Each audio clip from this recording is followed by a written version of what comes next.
आज एक बहुत इम्पोर्टेंट टॉपिक पे डिस्कशन करने जा रहे हैं जिसमें बहुत सारी कंट्रोवर्सी है।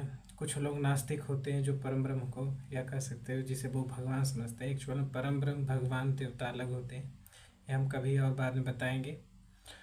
परम ब्रह्म के बारे में कुछ चीज़ें हम स्पष्ट करना चाहें क्योंकि इससे सबसे ज़्यादा इस समय लोगों को बेवकूफ़ बनाया जा रहा है। कुछ लोगों को मानना होता है कि वो नास्तिक होते हैं, भगवान होते ही नहीं। कुछ लोग सगुण भक्ति शाखा के होते हैं, वो मानते हैं राम कृष्ण। कुछ लोग गुरु को भगवान मानते हैं, कुछ लोग माता पिता को भगवान मान लेते हैं, कुछ लोग कबीरदास को भगवान मानते हैं। भगवान मानने का मतलब परम ब्रह्म। एक्चुअल में परम ब्रह्म वो सत्ता होती है जिससे ब्रह्मांड की सारी चीज़ों का निर्माण हुआ है।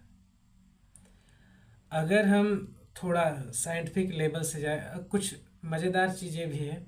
कुछ साइंटिस्ट ऐसे होते हैं, कुछ वेबसाइट्स भी हैं जहाँ लिखा है Om=mc²। मतलब उनका मानना है कि जो एनर्जी है, एनर्जी से मैटर क्रिएट हुआ है तो एनर्जी ही परम ब्रह्म है, जबकि ऐसा कुछ नहीं है।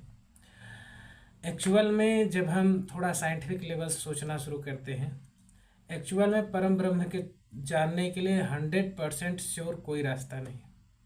न भक्ति से आप कह सकते हैं परम ब्रह्म को जाना जा सकता है, न विज्ञान से जाना जा सकता है, न योग ध्यान से जाना जा सकता है, न तर्कों से जाना जा सकता है। कुछ तरीके हैं जिससे हम उसके बारे में थोड़ा बहुत जान सकते हैं। हमारे उपनिषद में कहा गया है, अगर कोई विद्वान कहता है आपसे कि वो परम ब्रह्म को जान लिया है तो एक्चुअल में परम ब्रह्म को जानता है।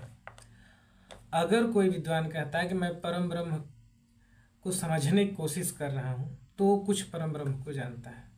तो आपको अगर कोई ऐसा मिलता है जो कहे कि हाँ ये परम ब्रह्म है या मैं परम ब्रह्म के बारे में जानता हूँ, परम ब्रह्म क्या है जिससे हर चीज़ें ओरिजिनेट हुई हैं उसके बारे में संपूर्ण जानता हूँ, तो ऐसा कोई बात नहीं, मतलब वो झूठ बोल रहे हैं। परम ब्रह्म मैं जैसा कि बता चुका, एक ऐसी सत्ता है जिससे सभी चीज़ों का निर्माण शुरू होता है। थोड़ा वैज्ञानिक रूप से अगर समझने की कोशिश करें, क्योंकि ये हमारा जो सामाजिक स्तर है, सोच का जो क्राइटेरिया है, ये वैज्ञानिक स्तर से बन चुका है। हम वैज्ञानिक स्तर उन चीज़ों को नहीं कहेंगे जितनी चीज़ें अभी वेस्टर्न साइंस में खोज हुआ। वैज्ञानिक स्तर का मतलब तर्क से, एक्सपेरिमेंट से, ऑब्जर्वेशन से जो चीज़ें हम इमेजिन कर सकते हैं उन सबको वैज्ञानिक तर्क कहेंगे। सबसे पहले आते हैं, ब्रह्मांड में मैटर्स का निर्माण हुआ एनर्जी से।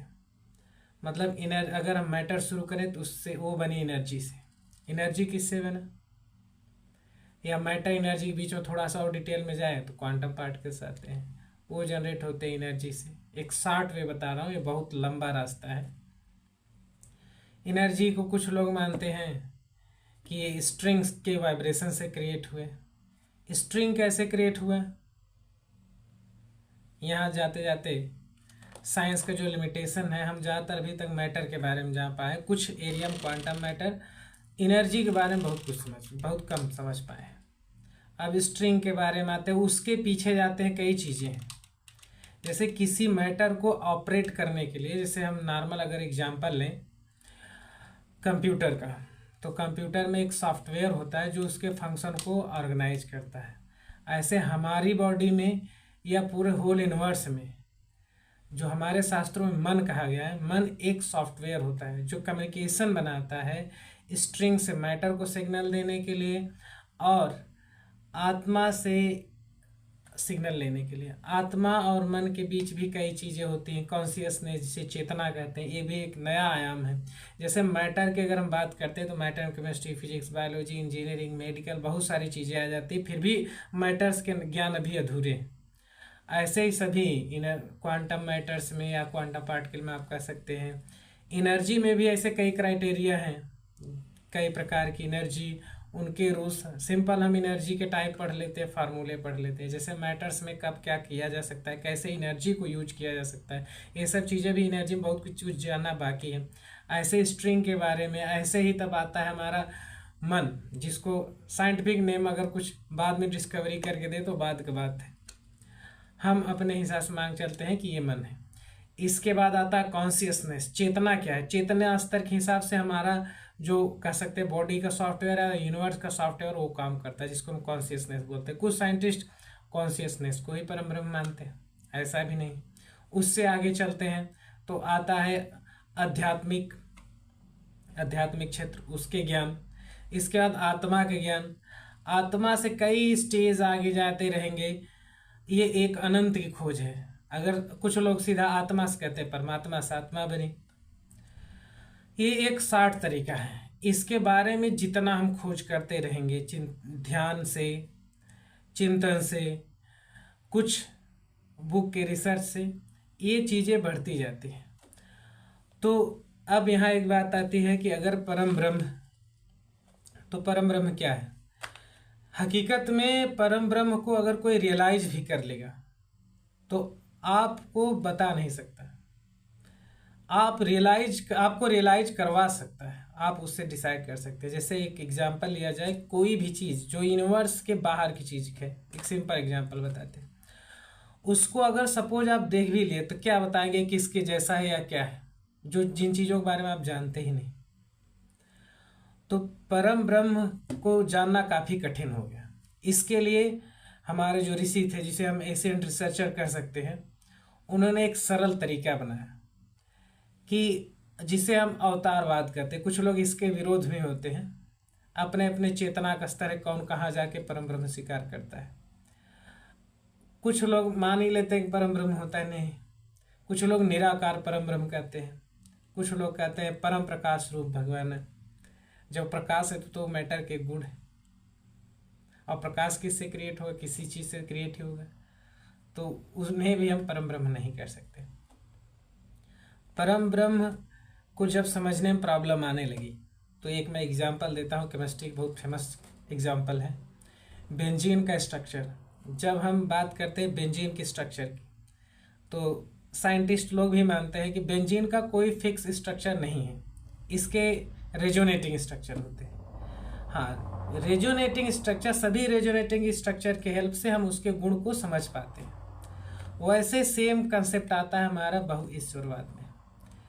परम ब्रह्म से सभी चीज़ें निकली हैं, मतलब सभी गुण उसमें समाहित, इसलिए हम अलग अलग ब्रह्म मान के उनके अलग अलग गुण का अध्ययन करते हैं। एक सरल तरीका बनाया, जैसे राम से हम क्या सीखते हैं, कृष्ण से अलग चीज़ें सीखते हैं, शिव से अलग चीज़ें सीखते हैं, विष्णु से अलग चीज़ें सीखते हैं। तो ये एक कह सकते हैं जैसे बेंजीन के रेजोनेटिंग स्ट्रक्चर है, उससे हम उन चीज़ों को समझा जा सकता है। समझने के आसान बनाने के लिए जो भगवान की कैटेगरी है उसको परम ब्रह्म मानते हैं भक्ति शाखा में। और किसी को आप परम ब्रह्म स्वीकार करते हैं, यहाँ कोई प्रॉब्लम नहीं, लेकिन वहीं रुक जाना और दूसरे जो भगवान है या उनके जो समाज को ज्ञान देने की कोशिश की, उनके जो गुण है उसको अवॉइड करना मूर्खता होगी। इसलिए किसी को आपकी आस्था है, आप मानिए, भगवान की तरफ पूजा करिए। पूजा का भी एक कंसेप्ट है, आगे बताएंगे। पूजा करने का कहीं मतलब ये नहीं होता कि हम किसी को लेकर फूल चढ़ाएं, आरती करें। ये हमारी श्रद्धा है, हमारा अपने इमोशन को रिप्रेजेंट करने का तरीका हो सकता है। किसी को पूजा करना या आइडियल मानने के क्राइटेरिया होता है। एक शिव महापुराण में शिव जी का डायलॉग है कि अगर कोई भक्त कब भक्त होता है, जब अपने आदर्श के सभी कर्तव्यों को अपना ले। जैसे अगर कोई कहे कि मैं शिव जी का भक्त हूँ, तो शिव आदि गुरु कहे जाते हैं। तो उनके आदर्श थे कि भेदभाव न करना, ज्ञान को समाज में बढ़ाना, वास्तविकता से मिलाना, इन चीज़ों को जो स्वीकार करता है, ये है शिव की भक्ति। ऐसे विष्णु जी का कार्य था पालन करना। अगर समाज में कोई पोषण इन सब कार्यों को अपनाता है तो विष्णु जी की एक्चुअल भक्ति है। अब भक्ति को रिप्रेजेंट करने के लिए वो मूर्ति बनाए, इंट्रैक्शन बनाए, ये अलग चीज़ें हैं। कुछ लोग मूर्ति का भी विरोध करते हैं, ये तो पत्थर है। एक्चुअल में मैं वही सेम चीज़ दोहराना चाहूँगा, किसी चीज़ को जब हम उतने अच्छे से ऑब्जर्व नहीं कर सकते तो उसके एक प्रारूप को पढ़ के हम उसको समझने की कोशिश करते हैं, ये भी एक टेक्निक है। लेकिन यहीं तक रुक जाना मेरे फिलॉसफी के अकॉर्डिंग सही नहीं होगा। और सबका अपने ज्ञान का स्तर है, हकीकत में अगर हमसे पूछा जाए तो चीज़ें गलत नहीं हैं, लेकिन उनको लेके लड़ना गलत है। जैसे कोई एक कृष्ण के सिद्धांत का पक्षधर है तो राम वाले को गलत कहना गलत है, राम का पक्षधर है तो और किसी भगवान को कहना गलत है। हमें सीखना सभी से, सबका एक अलग उद्देश्य था यहाँ जन्म लेने का, और उनसे समाज को शिक्षा देने के एक अलग उद्देश्य था। सब सीखना है, सबकी इज्जत करनी है। कभी कभी मैं देखता हूँ कोई किसी एक विशेष भगवान की पूजा करता है, दूसरे का अपमान करता है। कुछ लोग ऐसे होते हैं भगवान को मानते ही नहीं, कुछ लोग ऊर्जा को भगवान मानते हैं, कुछ लोग बहुत तरीके से मानते हैं। तो सबका अपना ओपिनियन है, अपने तरीके से समझने की कोशिश है, अच्छा है। लेकिन किसी चीज को मान के वहीं जड़ होके रुक जाना कि यही सत्य है, ये गलत है। ये सत्य की जो खोज है ये अनंत की खोज है। अनंत की खोज में आप इतने जल्दी वास्तविकता तक नहीं पहुंच सकते।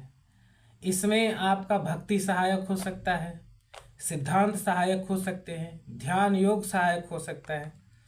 अगर मेरा पर्सनल ओपिनियन माना जाए तो मैं बचपन से ध्यान योग को प्रेफर करता हूँ, मेडिटेशन को। लेकिन धीरे धीरे चीज़ें करते हुए जब मैं समझा तो मैं आज भक्ति शाखा का भी इज्जत करता हूँ, निर्गुण परम ब्रह्म को मानने वाले का भी रिस्पेक्ट करता हूँ, कोई किसी भगवान को माने, क्योंकि वास्तविकता है वो सब एक रास्ते में लगे हुए हैं, कोई गलत नहीं है। कौन कितनी दूरी, अनंत की कितनी दूरी को तय कर पाए उसके हिसाब से अपना बात करता है। तो अगर कोई आपको कहे कि ये परम ब्रह्म है, वो परम ब्रह्म का नाम देना या किसी चीज़ से उसे डिस्क्राइब कर देना बहुत कठिन है, इतना आसान नहीं है।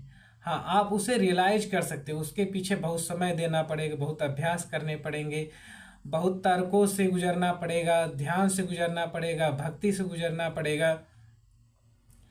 और उसमें भी मेरा मानना है कि अगर कोई बहुत भगवान का कृपा प्राप्त करता है, परम ब्रह्म की कृपा होती है, तो चीज़ों को रियलाइज कर पाता है। रियलाइज करने के मतलब नहीं को परम ब्रह्म को साक्षात देख लेता है। एक भी एक कन्फ्यूजन आते, कुछ लोग कहते हैं भगवान तो दिखाई नहीं देते, परम ब्रह्म दिखाई नहीं देते, तो हम क्यों माने? हर चीज़ को देखने का, ऑब्जर्व करने का अलग अलग तरीका है। जैसे मैं साइंस का एग्जाम्पल लूँ, बेंजीन की स्ट्रक्चर को कोई आँख से नहीं देखा, उसको देखने के लिए क्या करते हैं, कई टेक्नोलॉजी हैं। जैसे स्ट्रक्चर डिटरमाइन करने में यूवी, एनएमआर, ये सब स्पेक्ट्रोस्कोपी की यूज करके उसके डाटा के हिसाब से स्ट्रक्चर बनाते हैं। वैसे ही केवल आँख ही इनफ नहीं हर चीज़ों को देखने, आँख से तो हम वायरस भी नहीं दिखते, इसका मतलब ये नहीं कि वायरस नहीं है। सबका अलग अलग तरीका है, हमें उस पैटर्न को फॉलो करके जाना पड़ेगा। कुछ लोग कहेंगे विज्ञान में ऐसी चीज़ें, जो वेस्टर्न साइंस है उसमें ऐसी चीज़ें नहीं हैं। अच्छी बात है, उसमें ऐसी चीज़ें नहीं हैं, वो भी धीरे धीरे टेक्नोलॉजी को इंक्लूड करके नई चीज़ों को खोज कर रहा है। तो हमें तार्किक बनना अच्छी बात है, उसके साथ साथ नए सोच के नए आयाम को खोलना पड़ेगा। किसी चीज़ को लेकर वहीं रुक नहीं जाना कि यही सत्य है, उसमें भी सत्य की खोज करो। अपने हमेशा दो पक्ष रखो, एक किसी सिद्धांत को सपोर्ट करो, दूसरा उस सिद्धांत के अपोजिट तथ्य क्या है। जब ये दोनों आपसे टकराते हैं तब आपको ज्ञान प्राप्त होता है। फिर उसके नेक्स्ट टॉपिक क्या हो सकता है, नेक्स्ट लेवल क्या हो सकता है, उसे समझना जरूरी होता है। तो आशा है कि परम ब्रह्म के से रिलेटेड जो आपके कन्फ्यूजन है कुछ दूर हुए होंगे।